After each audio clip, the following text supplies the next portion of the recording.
Good morning, good afternoon, good evening, everyone, and welcome to the second and last webinar of our Copernicus Hub's Essential series, focusing on the Arctic Hub.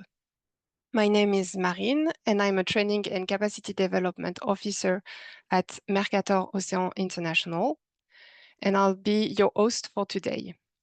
During this session, we will give you an overview of the Copernicus Arctic Hub, its features, and the data available on it. Guest speakers will also present two projects developed in relation to the hub. And we'll end today's webinar with a Q&A session during which all speakers will answer your question. So stay tuned until the end.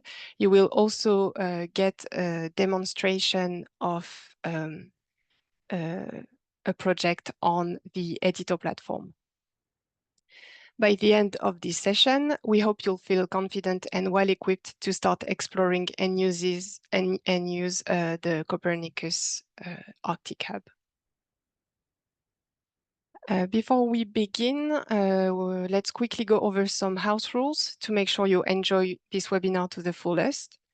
So please don't use the chat box on your right-hand side for questions. It's there for quick greetings or casual exchanges. Feel free to let us know where you're from, what you do. If you have a technical or content-related question, we invite you to use the dedicated Q&A section. You'll find the Q&A button at the top of your screen. Click on it to open the dedicated space where you can ask your questions to our speakers. We'll have a single Q&A session for all speakers at the end. So when you submit a question, it would really help if you mentioned which speaker it's for. And while you're there, you'll also see a quick survey about today's webinar. Feel free to fill it out anytime during the session. Finally, we encourage you to visit the guidelines and resources section on the event website. There you will find useful links to the materials and tools we'll discuss today. And now I'll do a very quick presentation of the speakers we'll hear from today.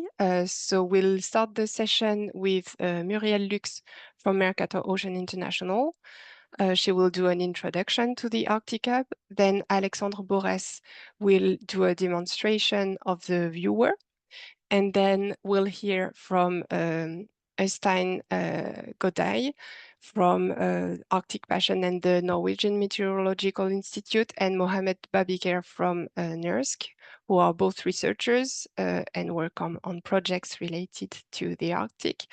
And finally, we'll hear from Cruz Daniel Garcia Molina, who will do a demonstration of the Openberg project on the editor platform.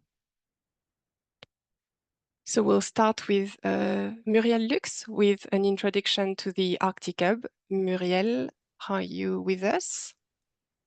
Yes, sure. Okay, good great. morning, everyone.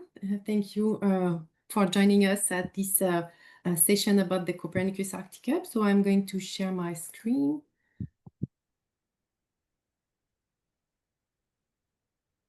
Okay.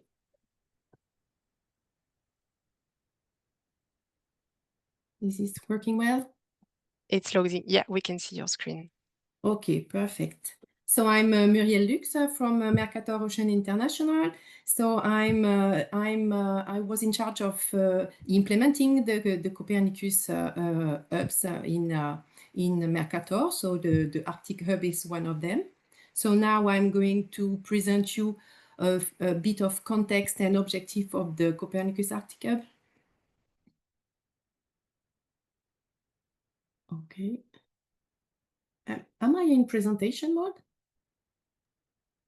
No, if you want to go full screen, maybe. Okay. Yes, perfect. You are now. Okay. So what is the Copernicus thematic hubs? Actually, they were born from an initiative of the European Commission, and the idea was to facilitate the access to Copernicus data by thematics. The objective is to better serve core users, but as well scientists, private sector, and international organizations. The thematic hub objectives are several. The first one is to help implement EU policies, to cross-fertilize between services to develop new type of use, to facilitate the use of Copernicus at national and local scale, and to foster the use of digital solutions to create added value services. And the objective was also to collect information, gaps, and needs at different levels. The Copernicus thematic hubs, there are currently four thematic hubs. Mercator Ocean International is in charge of two of them, the Coastal Hub and the Arctic Hub. And the way they are built is a collaboration between all the interested entities in charge of the different Copernicus services. So the idea is that each Copernicus thematic hubs gather information from each Copernicus services regarding the atmosphere, the marine, land, climate change, security, and emergency. The different Copernicus thematic hubs have been launched at the EU Space Week in Sevilla in November 2023. So in a nutshell, what the Arctic Hub is including, so it gathers information from the different Copernicus service as well as the different contributing mission of the Copernicus space component. The variables that are addressed concern the atmosphere, the ocean, the cryosphere, the climate change, and the land.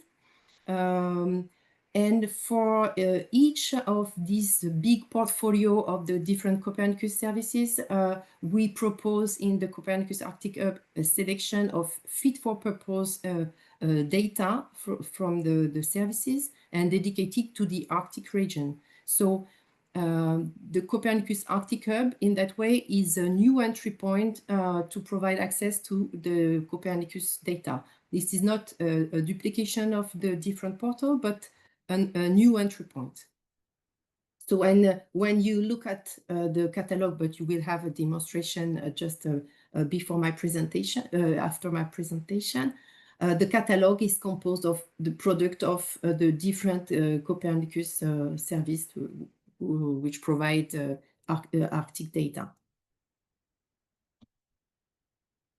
So how it is built. So the idea of this Copernicus Arctic Hub was to create a web platform that is quite easy for user-friendly, easy to access the data, easy to explore the data, easy to have some example of thematic use cases to showcase how the different Copernicus data can be used for a particular service. So the way it is built, and I will show you just after. So you have the main page providing access to the data and the viewer. So all the data are open and free for everybody. And you have also a use case page providing different examples of use case according to particular topics such as the safety, the climate change, or the sustainability. So this is some example, but you will see after other kind of use of the viewer. So this is an example of visualization of the CI thickness, for example. This is from the Copernicus Marine Service catalog. And you can also explore data from the Copernicus Atmospheric Monitoring Service, here the ozone layer. And you can travel into the timeline to search a particular event, for example. What I would like to mention here as well is that in the context of the Copernicus National Collaboration Program, we regularly launch some call for tender to support the uptake of the hubs. Last year, we launched a call for tender for the Coastal Hub and the Arctic Hub, and we selected one project. In next year, in January, we will launch a new call for tender to support, encourage the development of new downstream service for the hub. So you are invited to tender, to candidate to this call for tender. And all the information regarding the call for tender are findable on the Mercator Ocean website. Now I can maybe just show you a short visit of the Copernicus Arctic Hub. So this is the landing page of the Copernicus Arctic Hub that can be reached at this address. So here you have access to the data and the viewer if you want to download the data or export with the visualization tool. And you have this use case page to have this example. So the data viewer, you will have some explanation after my presentation. So I don't want to go that way. And regarding the use case, this is something really interesting for any of you. If you click on a particular topic, you will find here different use cases that have been funded or just proposed by the users to illustrate how the Copernicus data are used for a particular usage or so, and you can find many use cases, and you can submit your own regarding the different topic. We have also a user corner, meaning that with the little icon on the right bottom side, you can ask a question, reach people, user support to answer your question or to help you find the relevant data for your needs. I think that's it. So, and I will be available to answer all your questions at the end of the session, of course. Thank you. Thank you, Muriel. Yeah, if you have any question for Muriel, you can ask them through the link that was posted in the chat some minutes ago. Thank you very much for this introduction. We will now go to the next speaker, who is Alexandre Borès from the user support team from Mercator Ocean International. And Alexandre will be doing a demonstration of the viewer on the Arctic Hub. Hi, Alexandre. Hi. Hello, everyone. The floor is yours. Share my screen. Okay, so hello, everyone. I'm Alexandre from the Arctic Hub user support. And today we are going to take a look at the Arctic Hub data viewer.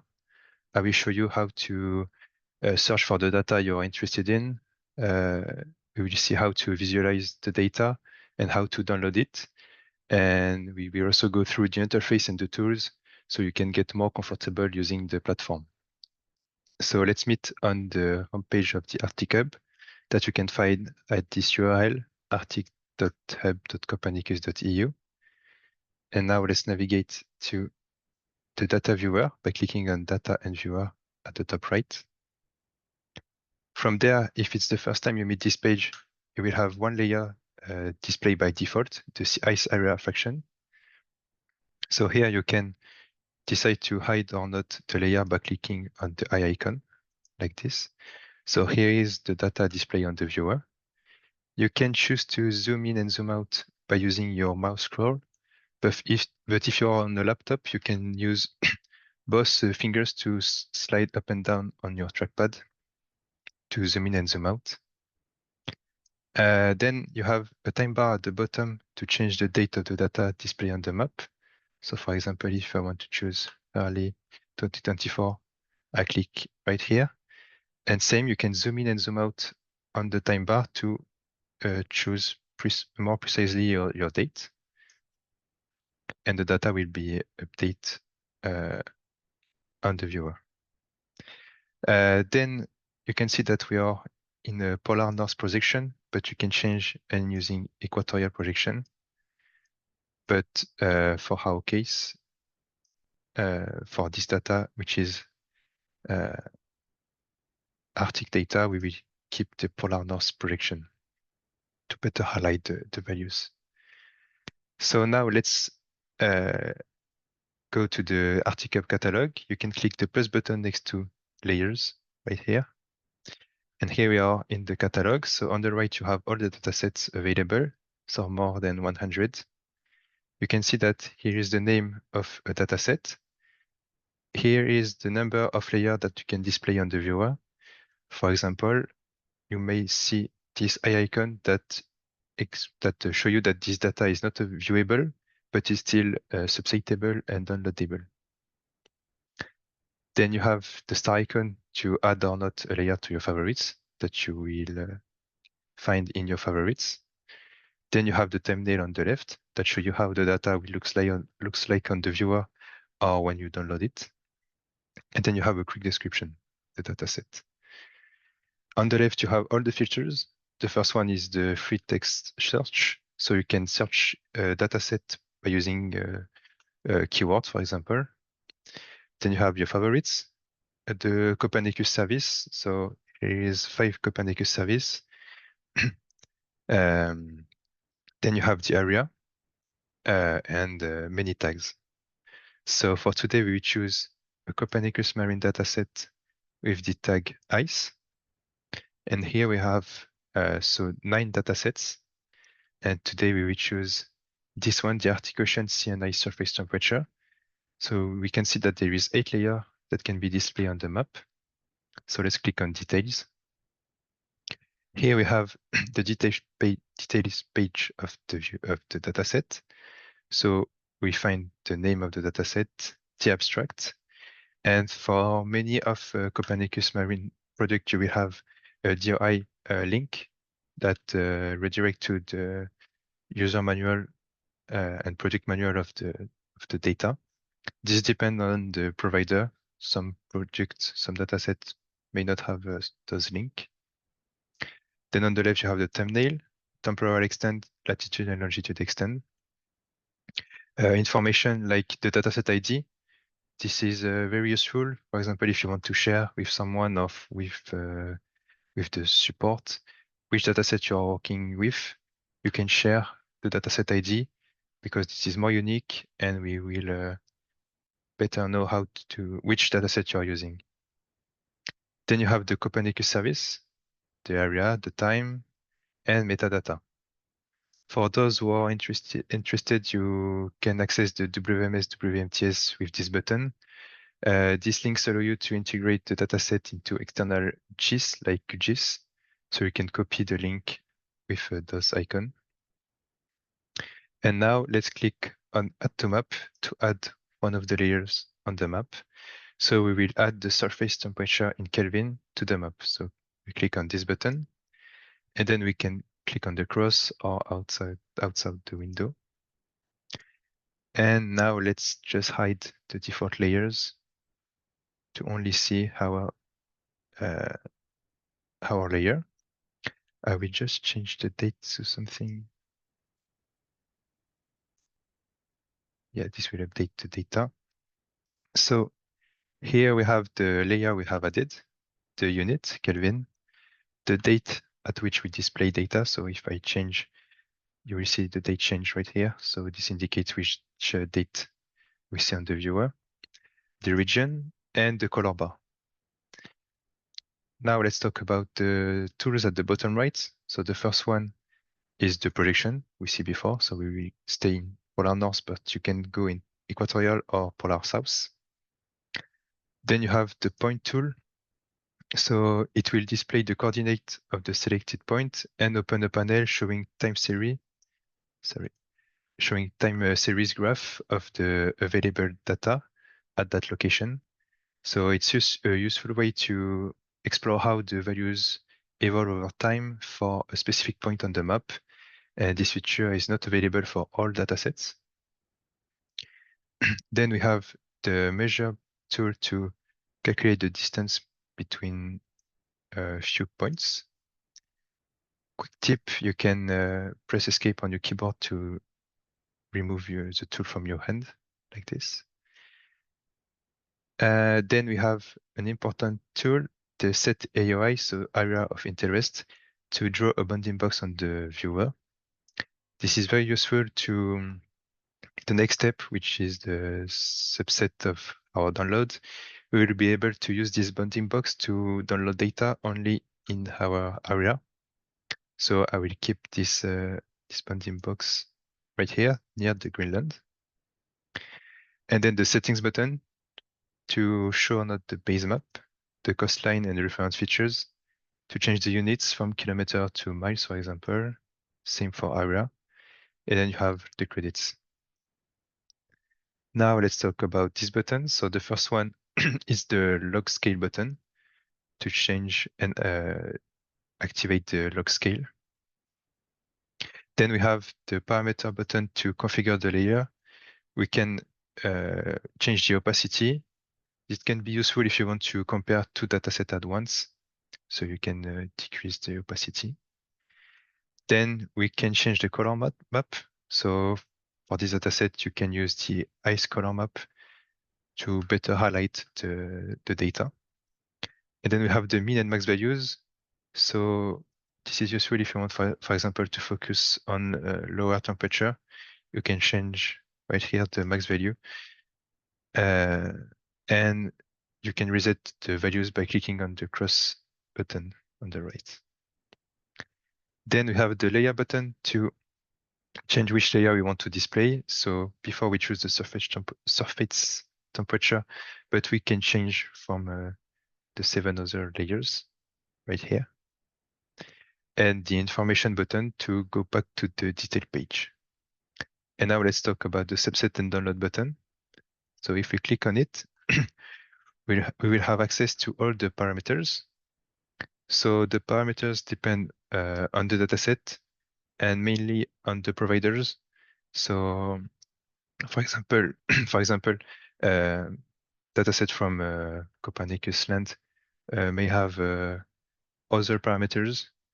And also keep in mind that some datasets don't have a bounding box parameter.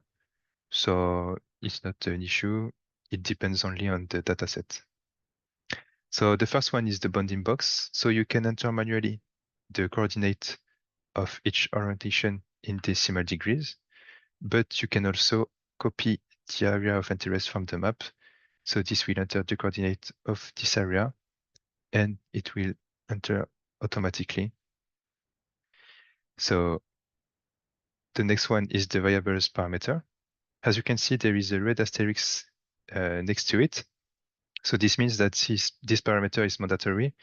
If you don't fill something in this parameter and you request the data, you will have an error that some fields are missing. So you may have to add a parameter. So we will add the surface temperature variable. Sorry. Then we have the start and end date. So you can choose to select a date with the calendar. Sorry. So right here, you can change the date by browsing this calendar, or you can copy from the layer the date. So for example, if I choose a date in January 2024 and I click on copy from layer, this will copy the date right here into the start date. So then we will choose a few weeks later another date in January. And here we have all the parameter filled. What I want to say is that you may want to fill in all the parameters, but as I say, some provider may have many and more parameters that more feature the results. So I may advise to go little by little by selecting, by entering few parameters, then filter your results one by one by adding parameters, because if you enter all of them, you may result by having 0 results. And so some user may find this is an issue, but if you, for example, just at the start select the variable and the start and end date, you may have many results. Then you can subset with the bounding box and go little by little like this. Then we may have to agree to the Copernicus Marine Service Project license. So you can click here to read it. So I accept it. And then you have 2 buttons. So the first one is the show API request. So this is the request with all the parameters we filled in before that you can find right here. The API request is useful if you want to use the Harmonized Data Access API. So this is a way to download programmatically your data. We have documentation on the Wikio Help Center, because this is a Wikio tool, this is a Wikio infrastructure. So here we have the article to use it in Python, but you can also use it in R or with the API, REST API. So I invite you to browse this article if you're interested. And I will talk about some advantages of the Harmonized Data Access API later. And you can also use it to share, for example, with the support. If you have an issue, you can share the API request to let us know which request may produce issue on your side, so we can reproduce it on our side.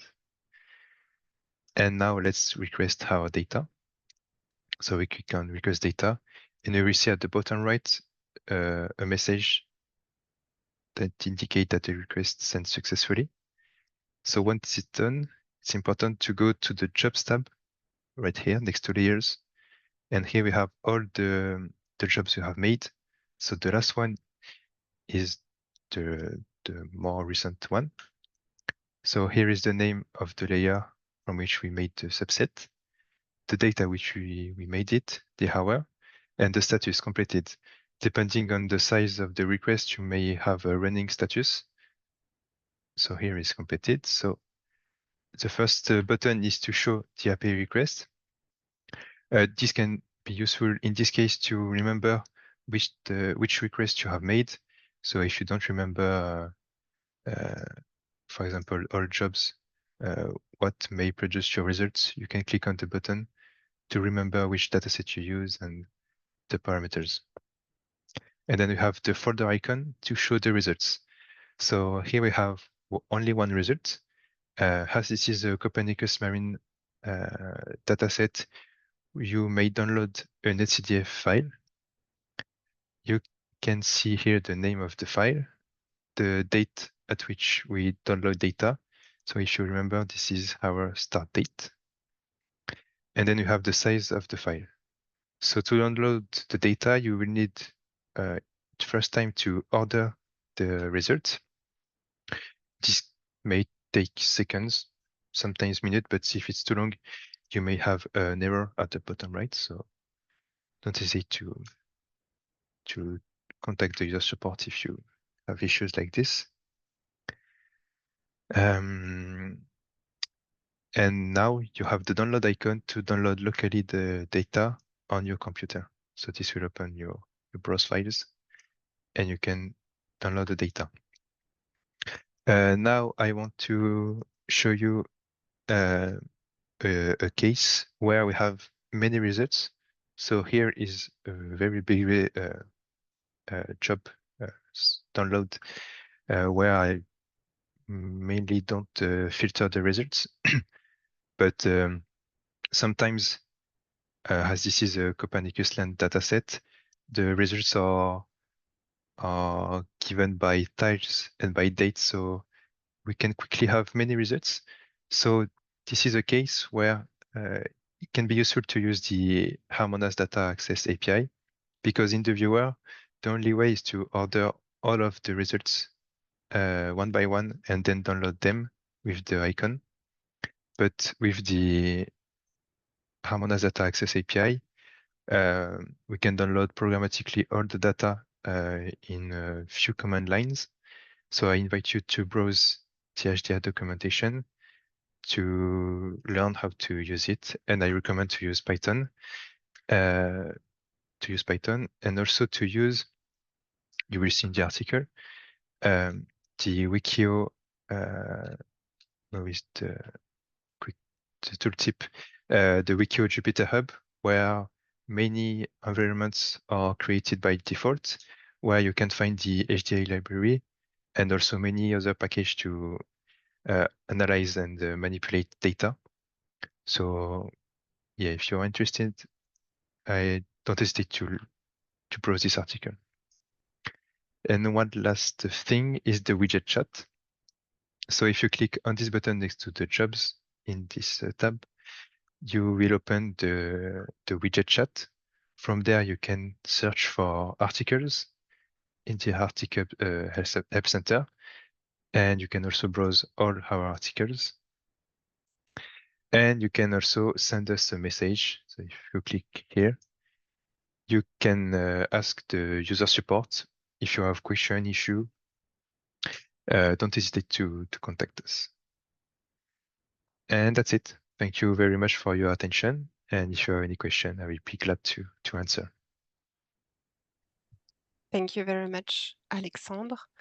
Once again, if you have questions, use the link in the chat, and we'll answer all the questions at the end of the session. So now we will go to our next speaker, who is Mohamed Babiker from NERSC. And Mohamed will be presenting a project called Icebergs Monitoring and Forecasting. Hi, Mohamed. Good morning. Good morning, everybody. My name is Mohamed Babikir. I am from Nansen Center in Bergen. Thanks for the Arctic Hub and for the nice presentation, because it makes my presentation easier. Because I mean, like, I am showing some showcases that's depending on the Arctic Hub data. So how we use this data and produce something easier to understand for the. So I will share my screen now. You can see it, I think. Yeah, we can see your screen. I can put it in presentation. Okay, yes. Perfect. So my talk will be a kind of just introduction to the project, the objective, the data source we use. Also Openberg, and that's good. Also there is a demonstration today about Openberg. That is the model we use for the forecasting the iceberg. And from that also I will show another visualization tool that is created at Nansen Center for visualizing the detail of the showcases. So I have to use cases here. Sorry. When we talk about iceberg, I mean, they are really beautiful to look at, but at the same time, they are really dangerous and a kind of, especially for offshore infrastructure, including potential collision. So in the past, how we can monitor them. That's one thing, we can detect them, but where they go, that's the kind of question. That's the kind of something that we would like to know.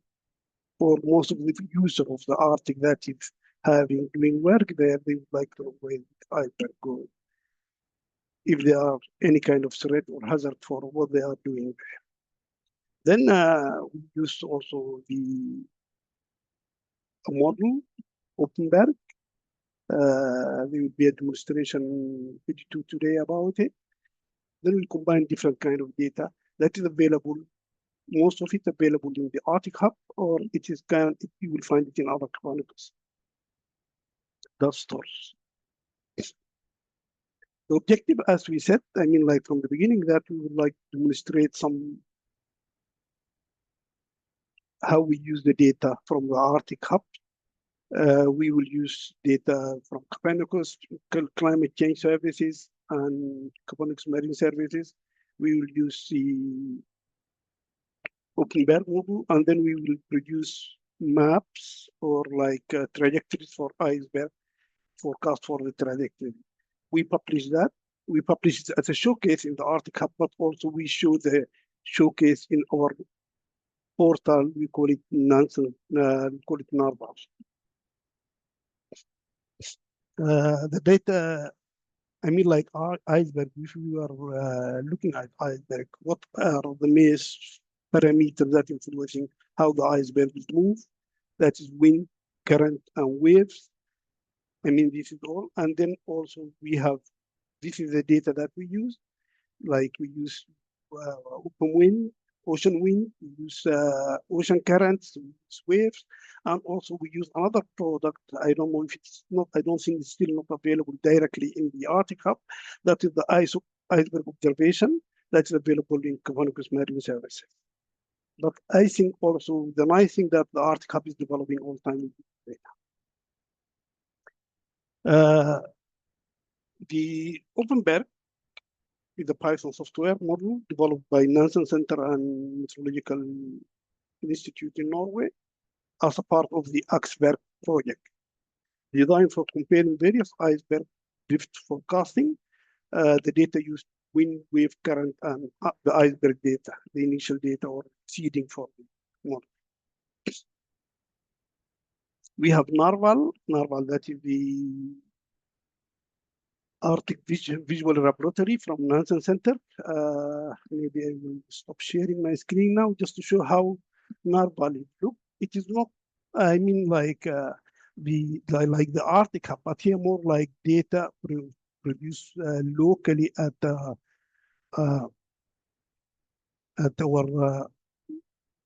yeah. Share. Maybe I should go out from share.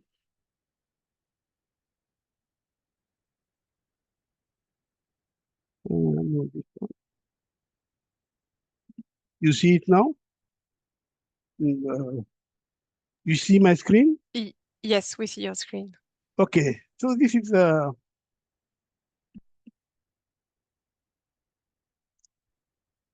Narval. This one. So what we see here is the same. I mean, like not exactly the same like the Arctic Hub, but you have a lot of data available here. Available on the left, you have the also time. So what we see now, that is the forecast for the next sea ice concentration in the top here, and also we have the sea surface. We have topaz forecast surface current, and also we have topaz forecast sea water temperature. I think the most thing that is maybe not, then you can hear that today you have forecast for 7 days if you in the lower part. But if I want to add satellite data, and that is here, you can find all the Sentinel data. That is from yesterday. So you can zoom in, zoom out, you remove the layer. You can also dim some of them and visualize the others.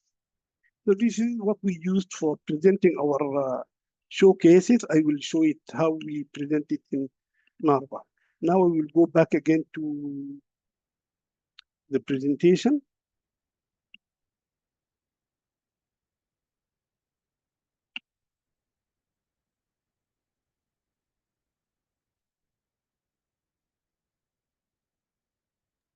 Okay, this is Narva. Then we will take the first case, that is we take it from, because I mean like, beside the installation that is available in the Arctic or the offshore activity, there is increasing tourist activity. That is the reason we call it. A lot of people would like to go and see the iceberg in maybe Greenland, and you can find a lot of cruise ships going there. So this is how we call this to make it more attractive. That the last chance for tourism in Greenland. We are lucky to find that or to demonstrate that by last year in July, August, there was a big iceberg for 4 by 2 kilometer drifted southeast in Greenland for 6 weeks.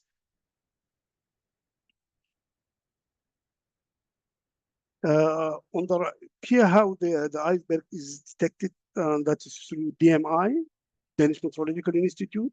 The data show that the extension of the satellite image, the different satellite images for detecting the iceberg. We got this on the left, you have it from the 2nd to the 22nd of August, and on the right, you have it from the 6th of July.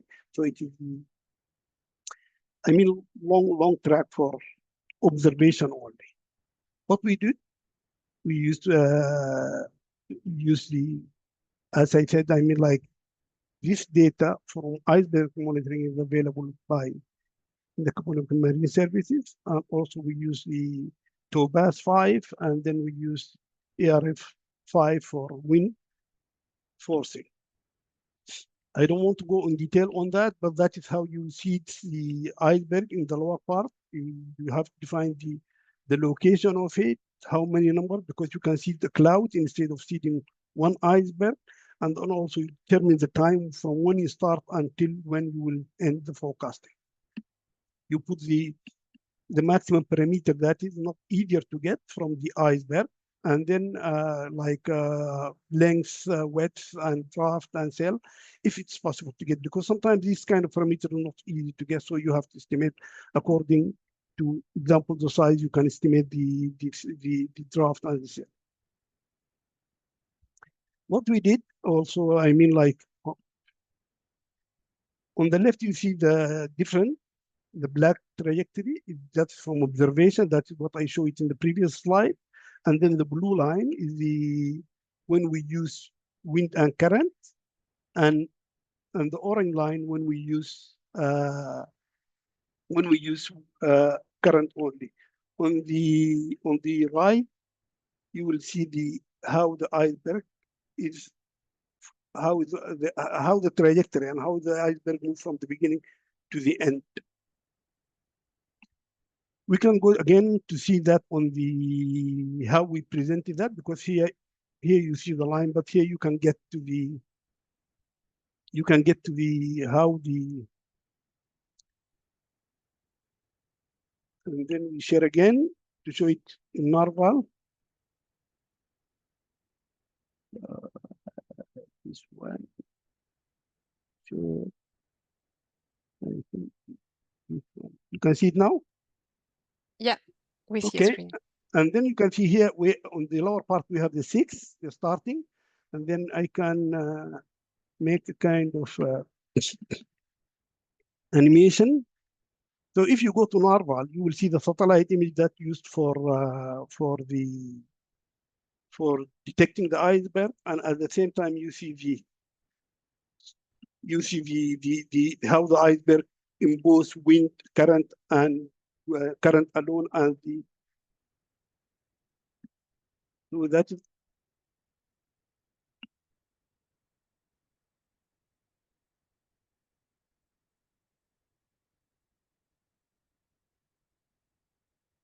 Okay, that's the end of this animation. Stop share again and go back to my presentation.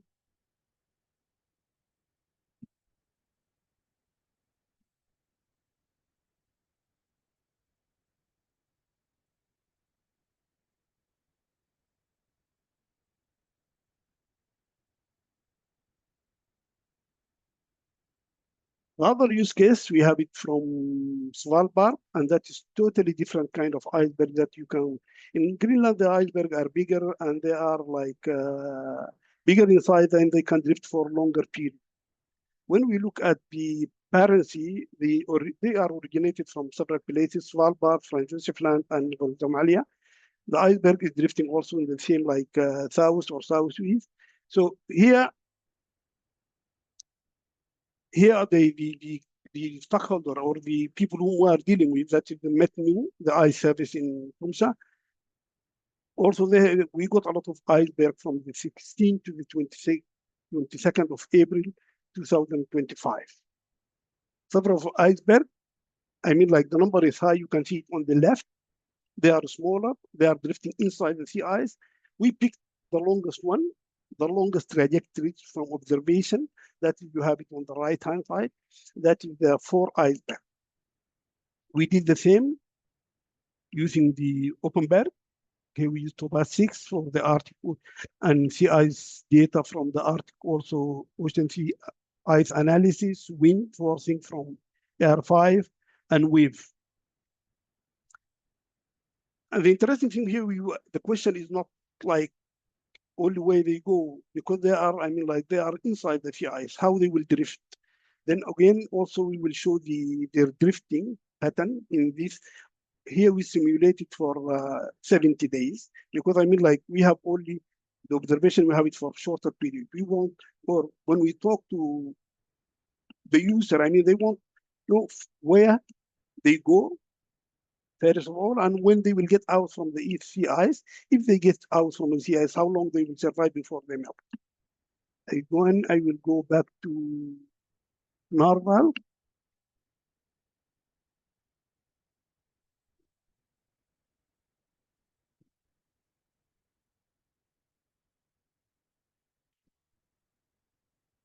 No. Sharing. No.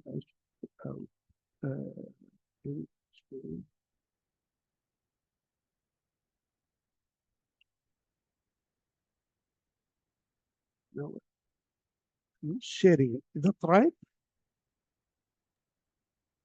We Hello? don't see your screen for now. Huh? We don't see your screen for now. You don't see my screen for now. I want to share it. The last, I mean, just it will take longer time.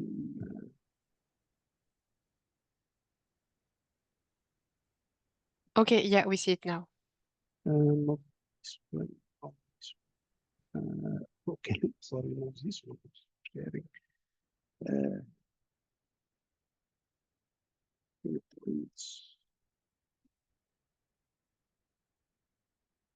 I'm not sharing anything, is that right?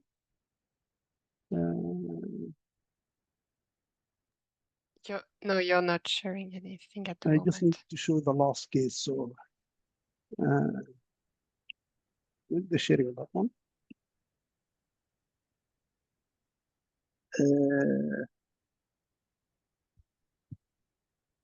Share.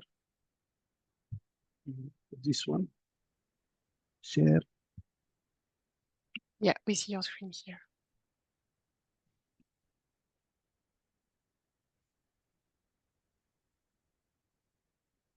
You see my screen? Yes, we do. Okay. Then we will do the same. This is the iceberg. That is the starting date for them. Then we will just also run animation. We have in the background, we have the sea ice from the sea ice concentration from Amsterdam. It can just come by because we have it there, but we can have it also from the Copernicus Marine Service because we produce that from NextSim. But you can see that now how the iceberg is moving. At some stage, some of them they will disappear or they melt, and the two on the north, and the green one and the yellow one, they stay longer because they are staying inside the sea ice. So it's totally different kind of condition comparing with the one that is on the one that drifts south or drifting southeast.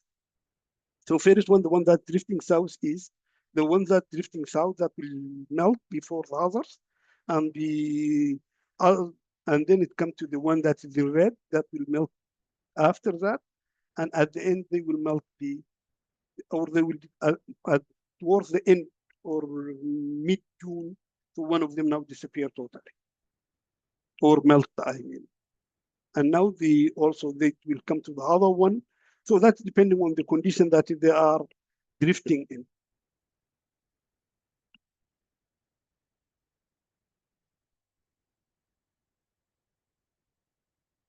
Okay, I think I'm taking a little bit over time, so I will stop sharing. I think this is the. So yes, last share just one screen left, so or one slide left.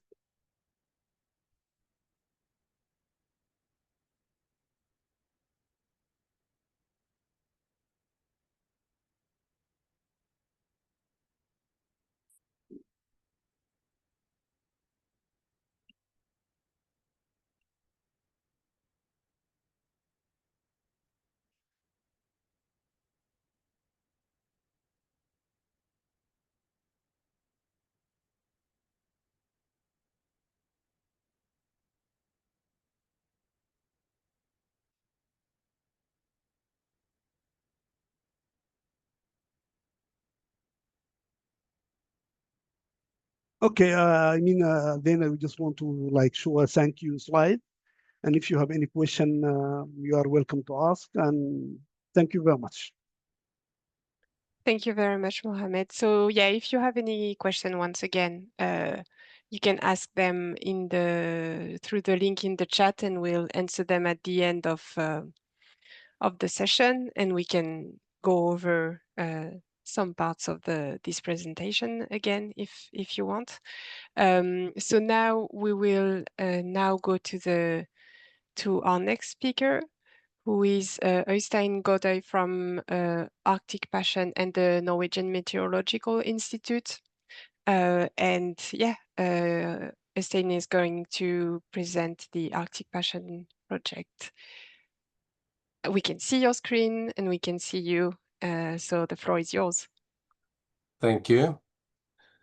So I'm happy to be here, and good morning, everyone. So this is some information about the Arctic Passion project. Just a brief comment before I start and go into the project as such. This project was actually initiated before we knew there was anything called the Copernicus Arctic Hub. So we sort of developed in parallel after a while with what became the Copernicus Arctic Hub. So actually we started off with a task from the Commission to develop the Copernicus, also the Arctic window of Copernicus, but that was sort of not necessary when the Copernicus Arctic Hub got started. So we focus on Arctic observing system. And everybody knows that the Arctic environment is changing very fast, and these changes, they impact living conditions both in and outside the Arctic. And in order to address this, we need data. Data that is used to generate knowledge, and knowledge can then be used to take decisions. So in order to have this, we need a well-coordinated, user-driven, integrated Arctic observing system, and we always use the term system of systems because there's already many things happening in the Arctic. On the right-hand side here, I have this illustration from that has been redrawn from Russ Ackoff, and it's basically how we move from data into information, knowledge, and in the end, hopefully, some wisdom. We talk often about data, but data in itself is not useful unless we put some context around it. And this is the sort of primary focus that Arctic Passion has had in the development. Briefly about the project as such, there is more than 40 partner institutions, also a lot of indigenous communities from 18 countries. And everybody is collaborating then towards this more integrated, useful, and equitable Arctic observing system. Some of the communities that are involved in the project, there's some of them listed here. Things did change through the development of Arctic Passion, as we had a conflict that made some of the communities in Russia inaccessible for us, but it has continued with a sort of working with the other remaining communities. The areas of activity we've had in the Arctic, so of course we've done enhancing instrumentation and coordination of the instrumentation. We've been working quite a lot on different knowledge system, and this is a hot topic in the Arctic, the combination of indigenous and local knowledge with, call it Western science knowledge. Primary part of the work has been enhancing the functionality of the Arctic data system, which I've been sort of more heavily involved in. And we've also been developing 8 new Arctic information services. So these 2 are the main topics I will cover in this presentation. In the Arctic, SEON has established something called shared Arctic variables, which is a concept that is not necessarily a variable, but it's about the process from some observations into information that is useful for communities at a certain scale. Also, it can be at the local scale, but it can also be regional or even at national levels. Yeah, and I think I will leave it with that for this. Just a brief comment on the instrumentation and coordination of that. So within Arctic Passion, we are happy to have the Interact community listed. So here you have a listing of the Interact field stations, the Arctic field stations. The red dot are where there have been changes in the instrumentation on the stations during the project. In the middle form, you have the Distributed Biological Observatory, the Atlantic part of it. You see that work in collaboration with a Pacific DBO. There is an ID for an East Siberian DBO, and there's also the Baffin Bay Davis Strait DBO. So the Atlantic DBO has been part of the activities within the Arctic Passion project. And then on the far right side, you see the buoy deployments in the years of 2022, 23, and 24, and how they drifted in the Arctic Ocean. So these are necessary and important information in order to feed numerical models and all other decision processes. I did also mention that strong focus of Arctic Passion has been integration of different knowledge systems. So here it's exemplified by advancing the visibility of indigenous marine knowledge through a related service at the top. And then, of course, this SEON Roads shared Arctic variables process. And Arctic Passion has actively involved in, has been involved in the shared Arctic variables development for wildfire, permafrost, and sea ice. When we started off Arctic Passion, we didn't want to set up yet another data portal. So basically what we did was go to the SEON community, and we helped develop the SEON data portal. The SEON data portal is not a physical data center, but it's an aggregator. It actually pulls in information from a number of data catalogs that already exist in the Arctic or serving Arctic information. Some of those are specific to the Arctic. Some of those catalogs are not specific to the Arctic, but they actually hold data for the Arctic. As part of the exercise, we did a mapping of the polar data system, or call it the polar data ecosystem.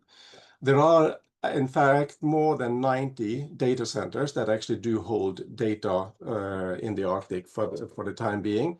I would say more than, because we have more than, I think we have 93 data centers that we've mapped out now.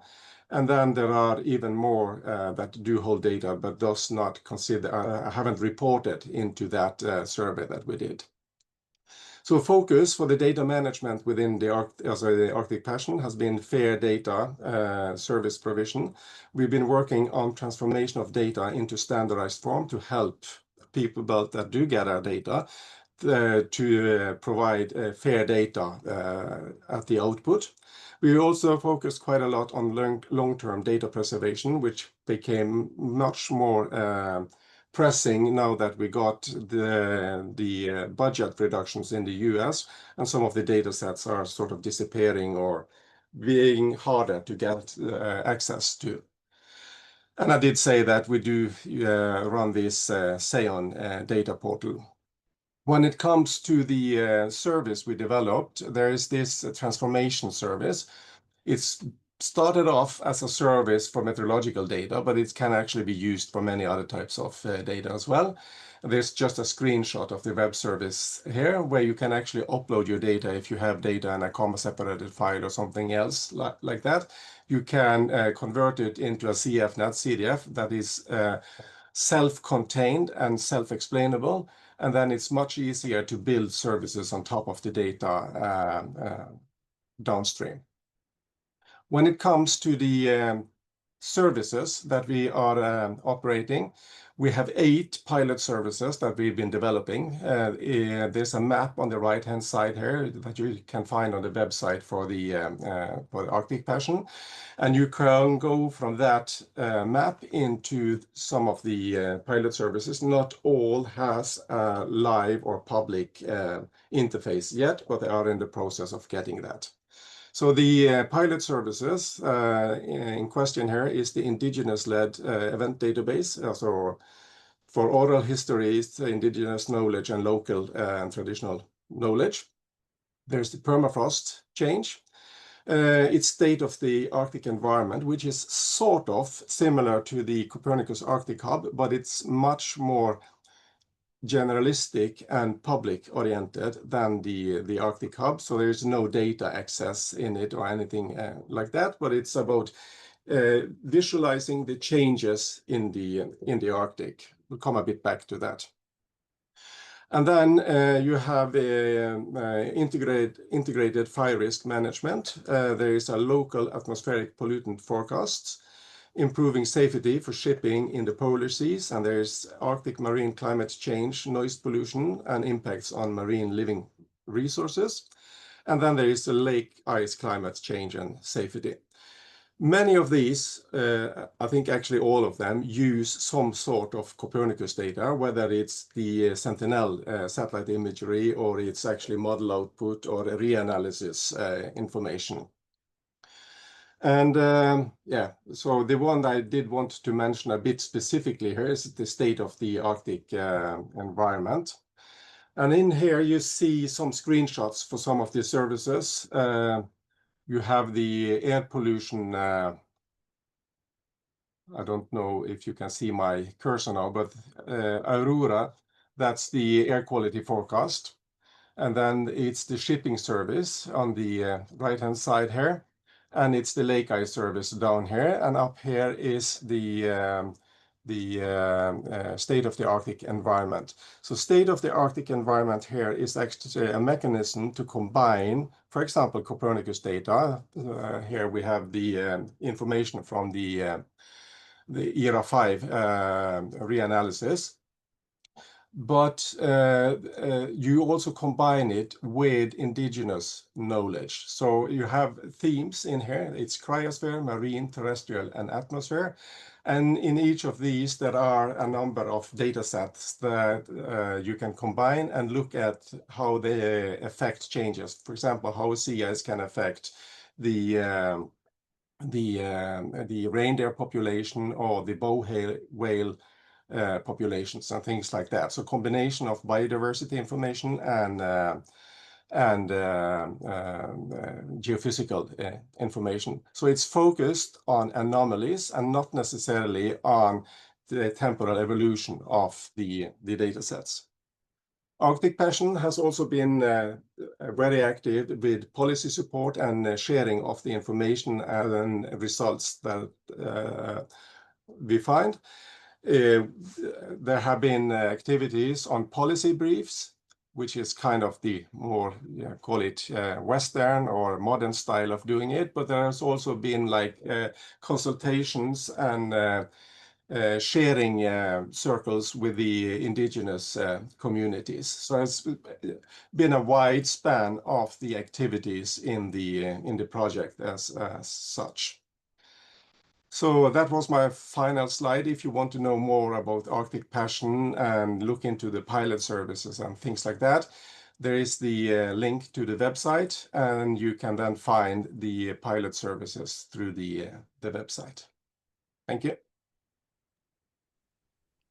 Thank you very much for this very interesting presentation, and we get some questions coming in that we'll answer in a few moments. But first, we will go to the next part of this webinar, which is a panel discussion with you, Øystein and Mohammed. So if we could share the slides, please. Thank you very much. Okay, so the idea here is to get both of your views on a few questions, and then we have also prepared some personalized questions. This doesn't replace the Q&A session, so don't worry, participants, you'll be able to ask your questions as well. There's no problem with this. But yeah, the first question that we wanted to ask you, and we can start with you maybe, Øystein, is how do you see Earth observation data contributing to decision-making in the Arctic, especially considering the fast pace of environmental change? It's a good question. And Earth observing data here, I assume, is as a full range, as not only the satellite perspective, but also the in situ perspective. So I would say that any decision making is based on observations, knowledge. You need observations to have the knowledge. So it's critical. The challenge we have is how do we wrap or coordinate, or how do we wrap the information in the observations into information that is useful at various levels. So sometimes we think as scientists and we give people what we think a scientist would need, but that's usually not what is needed at the community levels. So if you speak about decision making, it's decisions in the local communities, it's decisions at the individual level, but also at the regional level. So there are different types of information that you need to wrap in and integrate to be able to give the audience what they really need to take the appropriate decisions. So it's critical. I think that's the short message. Great, thank you very much. And Mohammed, is there anything you'd like to add to this view? Maybe yes, I will add, or I will look at more of the other part of the Earth observation. I will here look at mainly on the remote sensing data. Yes, I agree with Stein that observation is really important. But when it comes to remote sensing data, like if you look at the development of it, from the beginning, when they are not operational, there are less information available. Now we have several satellites are working on the Arctics, like Sentinels, or the series of Sentinels, really helping a lot, and helping also when it comes to development of tools, how to see them. Now they are really easy to decide a lot of things, like getting a lot of information as the same when you want, and that can help a lot in decision making, also in research. Great, thank you very much. If we can go to the next slide, please. Thank you. So this one is about the key challenges that you face when working with Arctic specific data. And I think, Øystein, you may have touched on this already, but the other part of the question is, how does your project help address these challenges? So maybe if Mohammed, you'd like to start answering this question. I think we can't say that there are no challenges at all, because there is still challenges when it comes to, if I can take it from data availability. Like for the Arctic, we are, for example, our work, we are depending only on SAR images. SAR images sometimes not so easier to interpret, and also availability for it. When I look at the other part, opticals, they are not working during most of the year or some part of the year.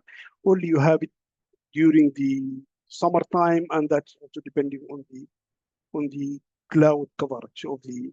So sometimes it is challenging to work, and it needs more information. Example, if I look at iceberg, sometimes we just get where they are, but some information are still missing, how big they are, and not all of them, I mean, but some of them are like not so easy to get all the parameters you need. Example, if you want to model them. Other challenges, I mean, like we use models. Model resolutions are a little bit coarser. Now with the development of AI, maybe we can improve some part of it. So this is the kind of the challenges, and I mean, like this improvement is going like every 3 years, like improving the resolution of models. And when I come to my project, I mean, my project is addressing very important thing. Or I mean, like first of all, I mean, like I take it in different ways. One of them example, I mean, like the availability of the Arctic Hub data that make a lot of things easier.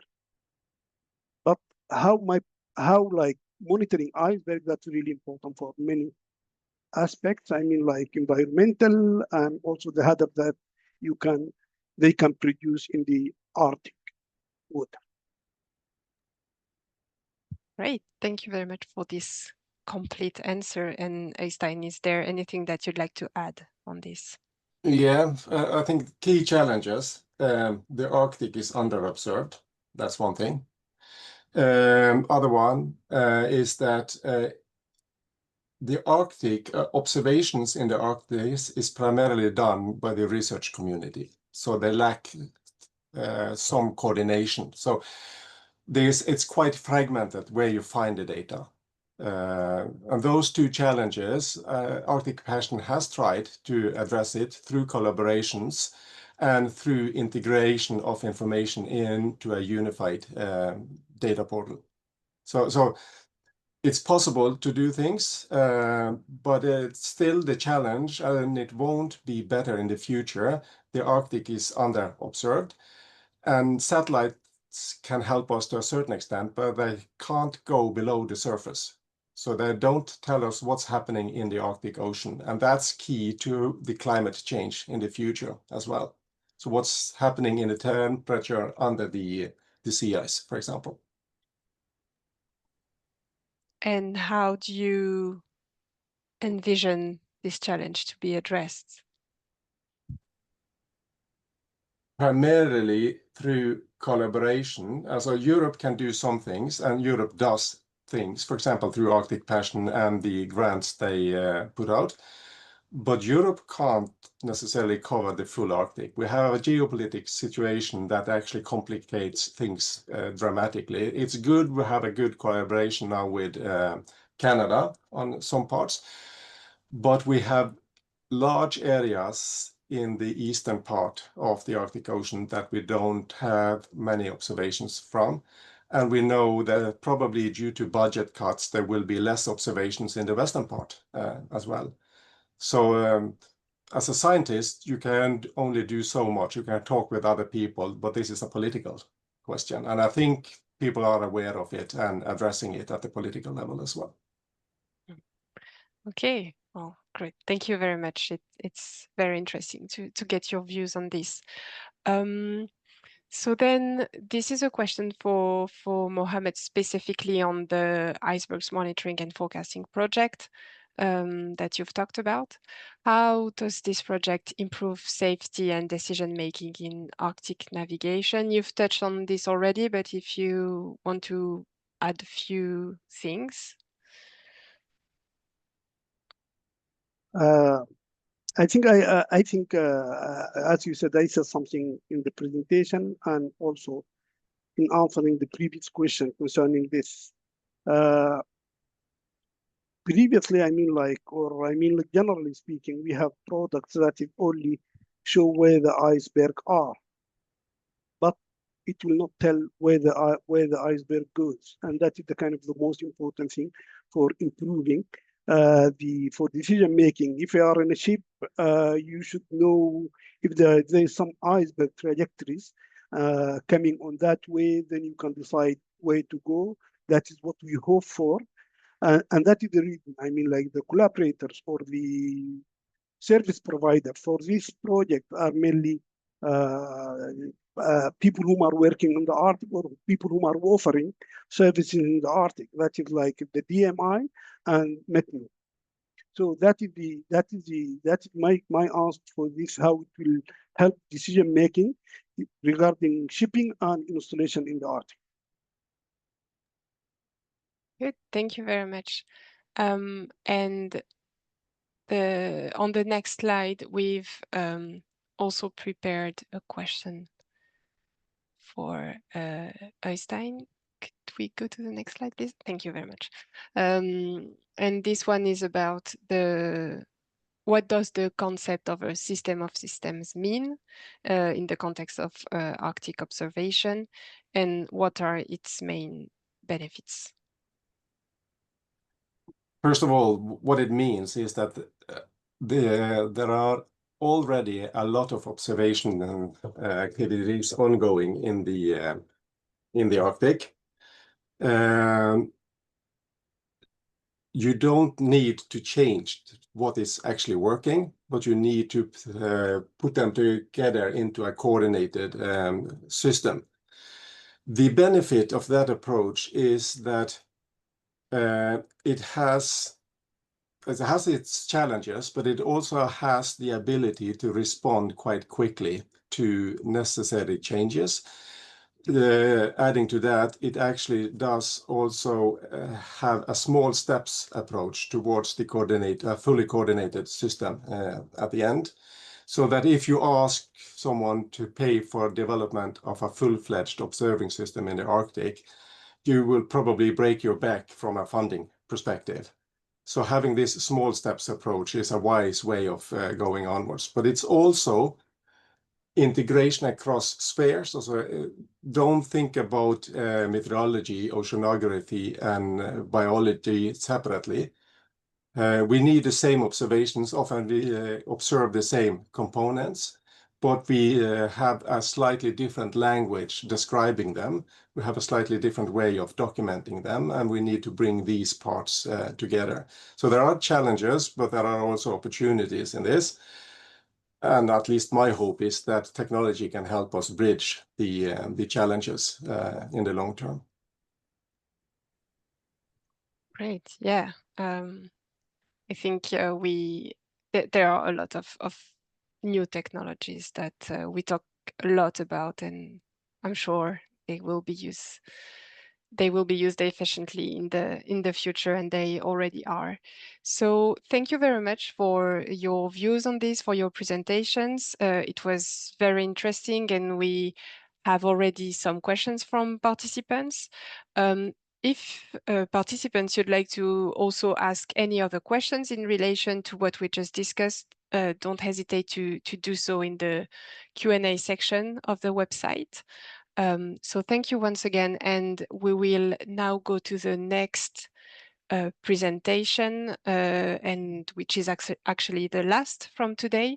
It's a presentation from Cruz Daniel Garcia Molina from Mercator Ocean International, and Cruz will be doing a demonstration of Openberg on the Edito platform. So Cruz, can you hear us? I think you're muted. Yeah, sorry. Yeah. I can hear you. So, okay. Perfect. So I'm gonna present something that is quite close to what's already presented. So I'm gonna start from there. I'm gonna just share my screen up. Yeah, you should be able to. Replace current share. Desktop. Share. Okay. Okay, we can see your screen, so Yeah. all good. The floor is yours. So I'm going to be quite short about this first slides. So Mohammed already spoke a little bit about what Iceberg project is and what Openberg's project is. I'm going to show how to implement this this model on the DDoS platform. So I'm going to be using data from the ocean currents and as well from the wind currents. To access to the documentation of OpenDrift, you can go to this link. I think that my slides will be shared later. If not, I'm gonna be happy to share with you the links. And then to run the application in Edito, you can follow this link. Actually, to go to Edito is quite easy. I'm gonna just show you how to get there. So actually you go to, actually, okay, I can go out. Like you're going to have something like this. Then you go to this link that is datalab.drive.edu.eu. Sorry, Then, Cruz, we just see the video on your screen that is not running. oh, stop share. I'm going to share again, maybe. Desktop one, share. Is that okay? You can see the screen now?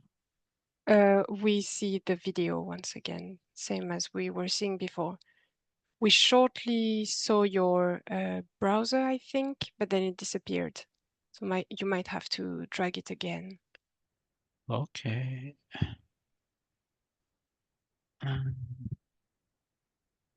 Happens.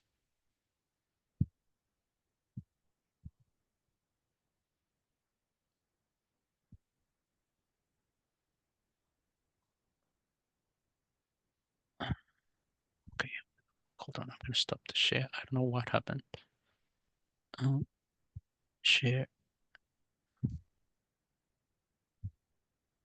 Just share. Okay, so Yeah. there. Okay. We see the editor platform now. Okay, sorry. So you can go to the editor platform and you're gonna be something like this. So you can go to login. You can create an account here. I have already the account, so I can just log in. And then in here, you're gonna have you have to go to the service catalog. Here you just write Drift of Open Drift, and you're gonna find the application. So you can launch it from here. I'm gonna increase a little bit the memory like that, and I'm gonna use the Copernicus Marine service, so I have to set up the passwords. You can refer to the manual of editor in order to know how to configure your passwords and your account for Copernicus Marine. So if you put too many resources not to launch your application, it might take a while to launch it. So actually, what I did is that I already created one, so I have one that is running up. What you're gonna have is like it's gonna tell you to copy your password, and then there's gonna be a screen that is going to be open some point, and you have to paste it, and that's it. And then it's gonna launch the service, and you're gonna have screen just like this one, and the notebook that we are going to be using today is this one. So it's just I can so this part is just to load everything. I'm gonna clear.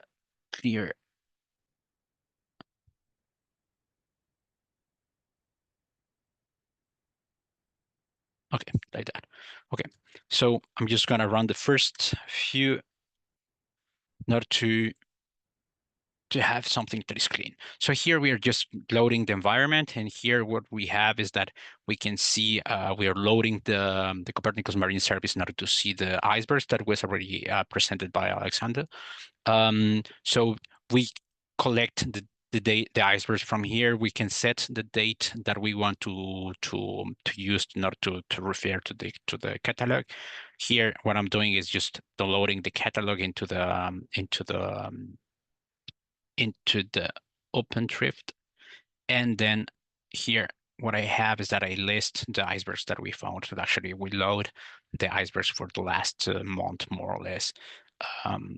Then here I'm going to extract them, and then we are going to see the list of the icebergs that we have. So I have around 9,000 icebergs to work with.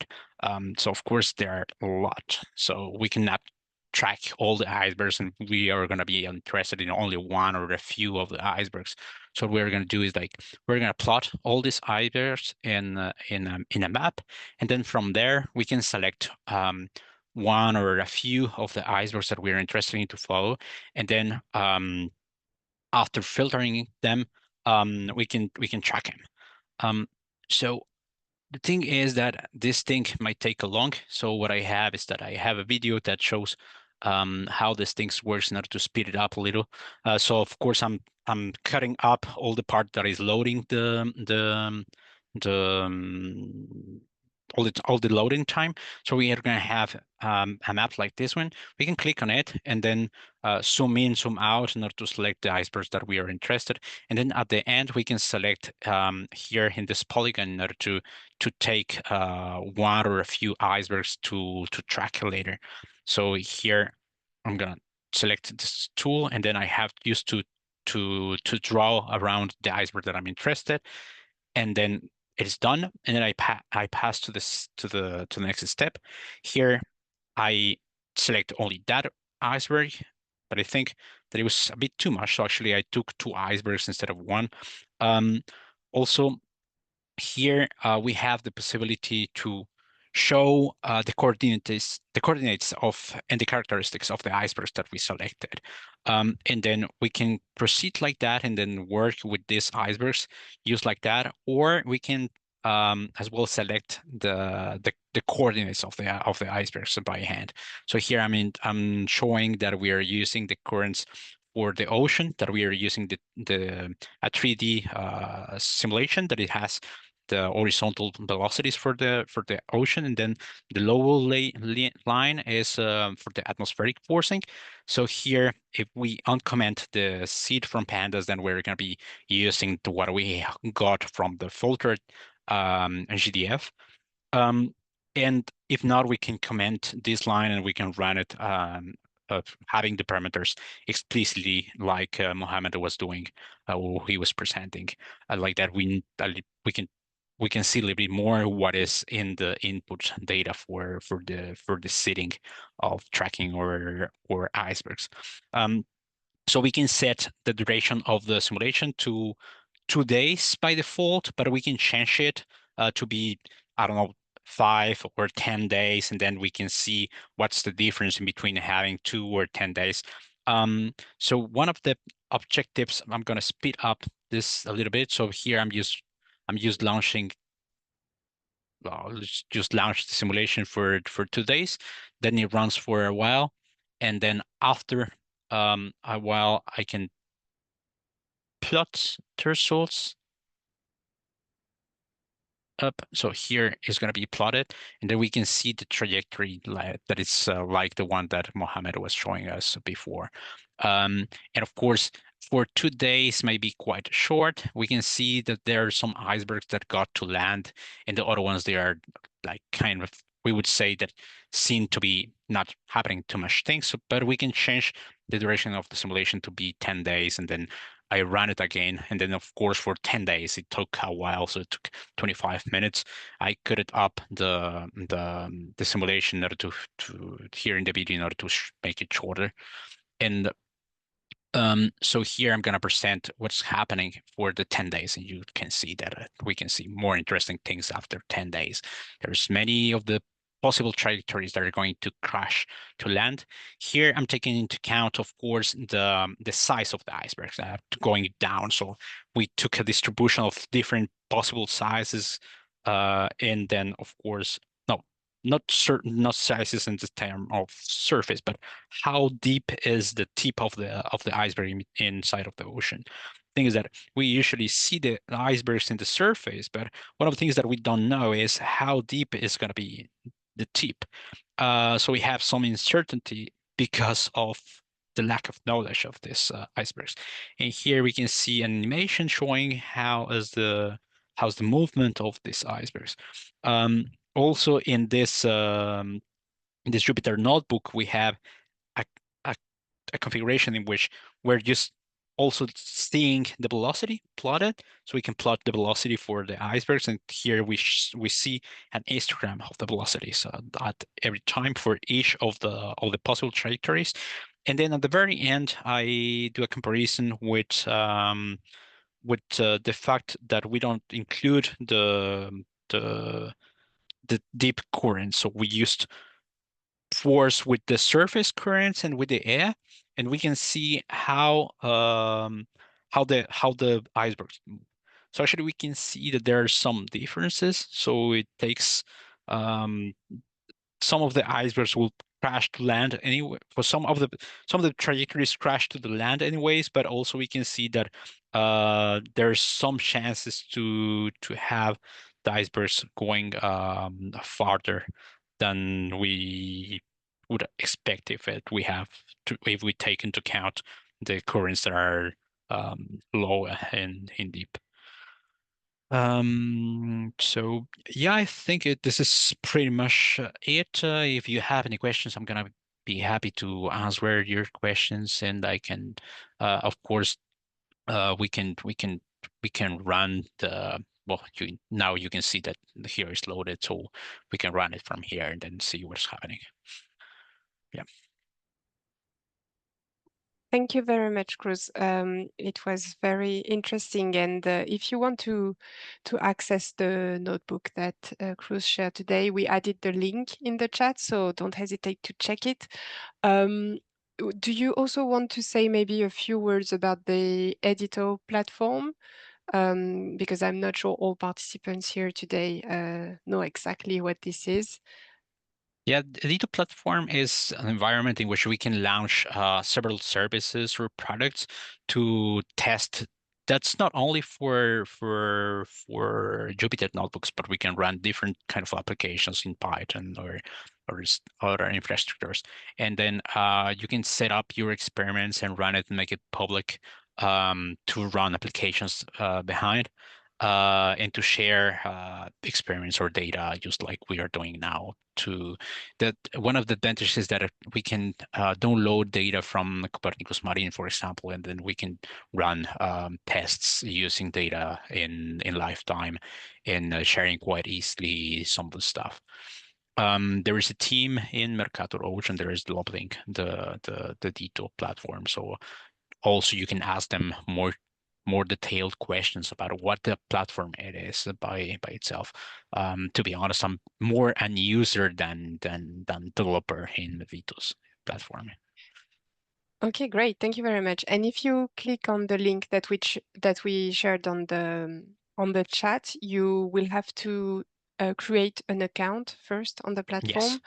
Yes. If you don't have one already, of course. But yeah, it's pretty straightforward once you've created your account and are using this link. So don't hesitate to check the notebooks. And I see that we have a few questions coming about this already. So we'll answer them in just a few seconds. But thank you very much, Cruz, once again for your presentation. And thank you for the slides. So yeah, just a few reminders before we go to the Q&A session. First of all, thank you to Mohamed and Øystein as well for your presentations, and Muriel and Alexandre as well. We had great presentations, and I'm sure it was very useful to everyone. So before we start the Q&A, just a quick reminder, replays and presentations from speakers will be available on the event website in a few hours. We will also send you a certificate of attendance by email. So we encourage you to complete the survey to give your opinion on this webinar series. There's a link available in the chat on the event platform. So yeah, we will now begin the Q&A session. If you'd like to ask a question to our speakers, you can scan the QR code that was on the screen just a few seconds ago, and you'll be taken directly to the page where you can do so, or you can also go directly on the Q&A section of the website. If you're planning to ask a question and to post questions now, please remember to add the name of the speaker your question is addressed to before you post it, as it will help us direct the questions towards the right person. So thank you very much for sharing the Q&A, and I will highlight the first question we will answer today. And the first one is about the difference between the Copernicus hubs and Wikio. Is there any difference in the data access or the type of data? And I think maybe Alexandre or Muriel could be actually able to answer this question. Yeah, I can answer. Thank you. So no, there is no difference. Wikio work has the Arctic hub or the different hub. So we just make data available on our site with just mirroring the data. So we don't make some modifications to the data. So there is no difference across the platform. Great, thank you very much. Next, we will go to this one, and I think it's one question that could be answered by Mohamed or Øystein, maybe. What's the best mode between LRM and SAR to observe ice? I think one of them goes deeper in the snow. Is there any one of you who'd like to answer this question?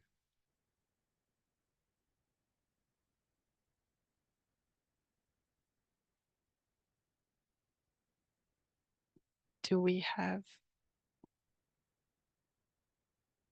Øystein, I see you open your camera. No, so it's not because I have an answer. I think it's more in the path of Mohammed. Yes, so perhaps Mohammed. Yes, I think when you are talking about observing goes deeper in the snow, it goes deeper in the snow, that is depending on the wavelengths of the instrument you are using.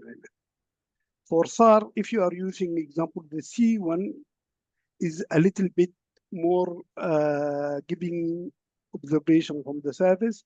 But if you are using, I think now there are new one is coming, so that it can go a little bit. But I am really, what you mean by LRM? Long wave, or so I didn't get exactly the LRM here. Yeah, I'm not quite sure either. So if the person who asked this question could maybe specify it in the chat, for example, we can get back to this question a bit later as well, if we get the answer to this. So yeah, what we can do for now maybe is go to the next question, which is actually we can stay with you, Mohamed, maybe, and answer this question. What did you use from the Arctic Hub? Is Narval part of the Arctic Hub, as you only show Narval? This person was a bit confused about the relation between the Arctic Hub and Okay, Narval. I mean, as they show for the Arctic Hub, they show a lot of data there. For the Narval, because that is something that is concerned Nansen Center here. We have 5 departments. So what we produce there, we show it in Narval. Like we have the remote sensing department, we have the data simulation department, and we have ocean model and sea ice models. So all these data, yes, you can find them in other places, but we also present them in the Narval. Narval is not only data, more products that they can be available there. I mean, like you can find that, you can find the example also in situ data from Argos. Also, you will find example, one of the things that I don't think that is available is still in the Arctic Hub, that is the satellite images. Like you can look at directly the SAR images for the day on Narval. But we present the difference now. We present our use cases. We took it from there after. We ensure that the data we use they are available in the Arctic Hub or in any Copernicus services. We process it and then we produce the result on Narval. Okay, great. Thank you very much for this. Now we can go to a question for Cruz, maybe. which is about the model or technology that was used to predict on Openberg. Yeah, well, for Openberg is using voice-based over OpenDrift. So it's part of the description that Mohammed did already. And actually, to solve the questions of movement of the icebergs is done with Lagrangian trajectory model. And so we have to include some of the forcings to force these passive particles. By using the ocean currents, the wind forcing, as well as the waves, to predict the iceberg's trajectory. Of course, sometimes not all of them they are mandatory, but the more you include, it would be you have the best prediction.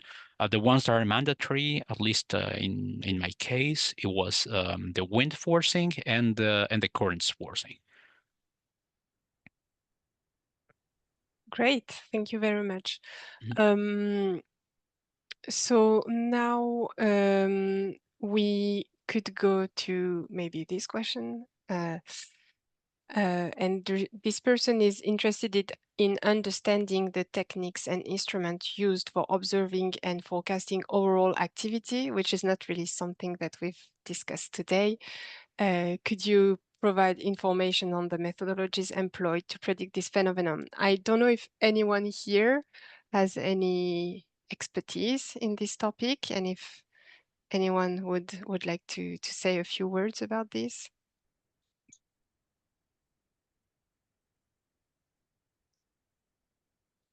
No, I'm not sure we have experts on this matter today here with us. But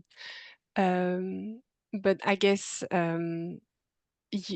this is a question that you might be able to actually direct towards the Arctic Hub user support, and we might be able to assist you on this. Oh, actually, Einstein, I see you've raised your hand. As I'm no expert on it, but what I know they are doing, at least in the UK and also in Norway, is it's a mix between also you monitor the magnetic field and also the solar activity.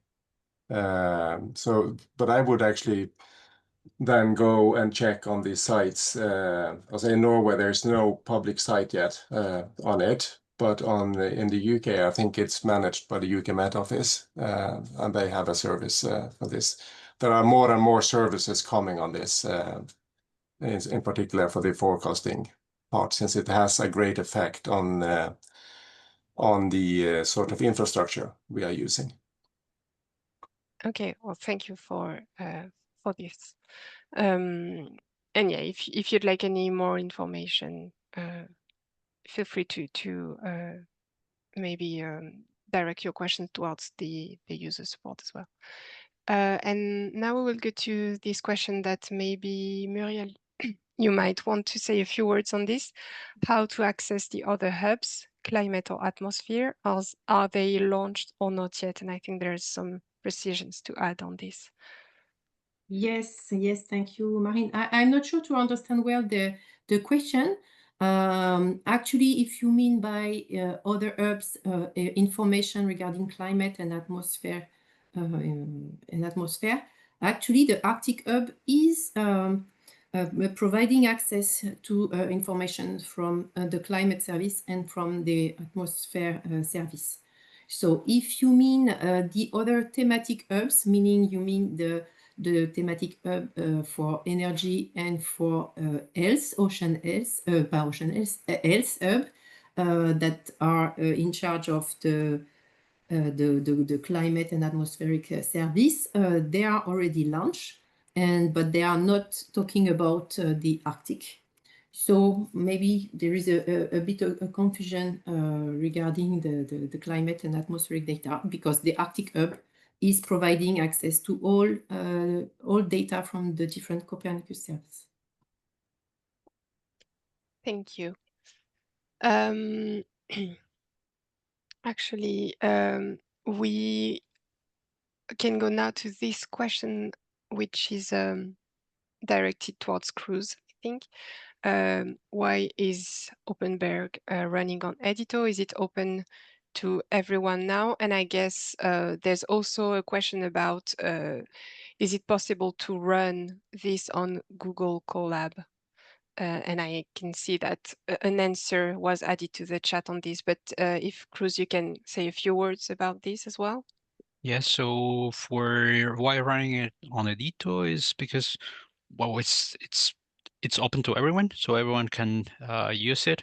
Also, we have already configured many of the accesses to the data, so to the Copernicus marine data, for example. So that's an advantage to use the Openberg, because we have the access to Copernicus marine. Then it's quite straightforward using it. And then for the question about if we can run it in Google Colab, yes, because it's a Python infrastructure, so you can run it in any infrastructure that runs a Python environment. So, but the thing is that it would be pretty likely you would have to configure yourself some of the stuff. In Edito's case, we already did all the configuration stuff, so you just have to go there and run it. Great, thank you. And to answer another question that we got about Edito, it's free, so you're free to join and test whatever you'd like on the platform. And once you've created your account, it's all free. Thank you, Cruz. Then we can go to this question, which is directed towards Mohammed. Do waves affect the movement of icebergs? And does Openberg include this forcing? I think Cruz answered this question already. Yes. The wave, yes, affecting, but for the showcases, as some of them are really kind of, if I can say that, really essential. The waves, the wind and the currents, that's what we use here. But there are many parameters that you can add it to the model so as you can get more accurate trajectories. Great, thank you. Is there anything you'd like to add on this, Cruz, or? As Mohammed said, I answered partially to the question as well, so no, I think it's fine.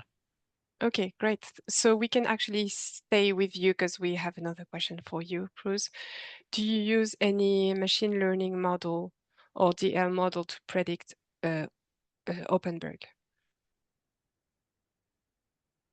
You're muted. No, in my case, we don't use any machine learning. I don't know if Mohammed wants to add something about it. I confirm what you said. There is no any machine learning in Openberg. Future-wise, we are thinking about something, but not now, at least. What we use now, no, because I mean, like the inputs, that is the kind of the input, that is what we're thinking about to improve something there. Like if it is the current or wind or waves, how we can improve the resolution so we can get more precise or accurate trajectories. Great, thank you very much. And about the last question, I don't think we got any. I can say something.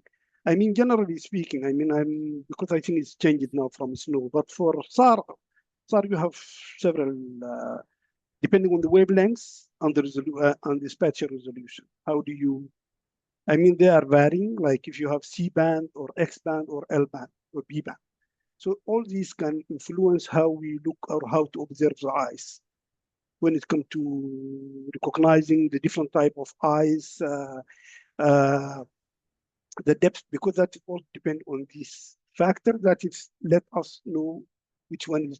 But combining them together, yes, it can be possible. Now people are thinking about, especially after the new sensor is coming out, for combining different SAR images to recognize or get better observation for the eyes. Great, thank you for all of this. I think we actually managed to answer all the questions that we received today. So this is great news. There was one about the chat being disabled, and if we could share the link in the Q&A section, and I think this was done. So for the person who asked this question, the links were sent as an answer to the question. So now if we could share the slides again, thank you. Perfect. Before we wrap up the session, I just wanted to share some piece of information and a last few reminders before we end this series. And I wanted to take a few minutes to tell you about a call for international mobilization to advance ocean prediction in response to urgent societal and environmental challenges. So this is building on the Ocean Predict 2024 Symposium and the United Nations Ocean Decade. This is an initiative led by Mercator Ocean, Ocean Predict 4C, Kuzen EU for Ocean Ops, and it aims to put state-of-the-art science and technology at the service of society to address the critical challenges facing our ocean.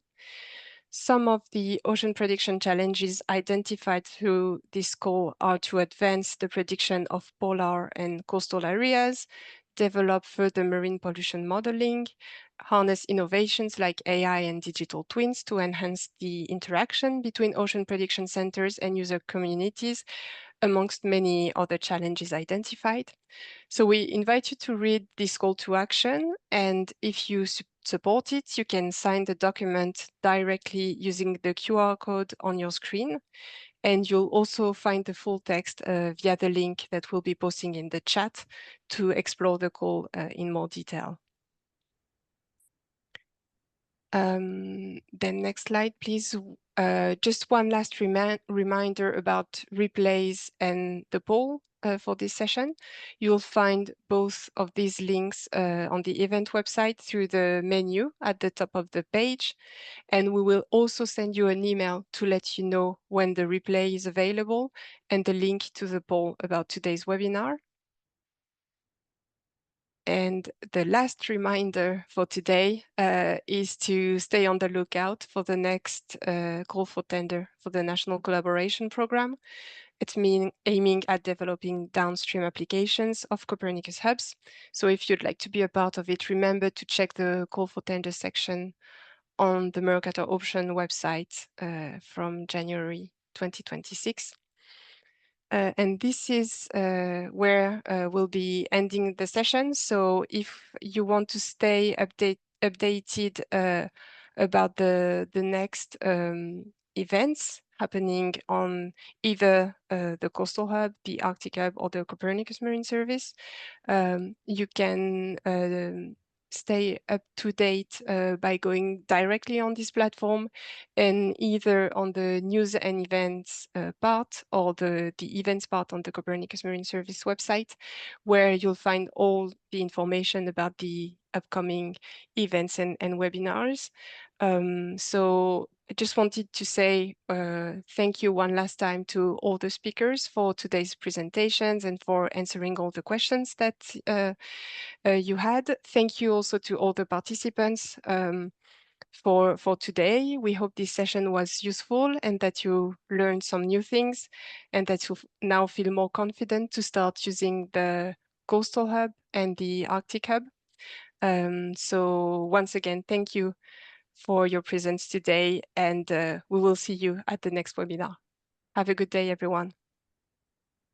Thank you. Goodbye. Thank you. Bye. Goodbye. Thank you.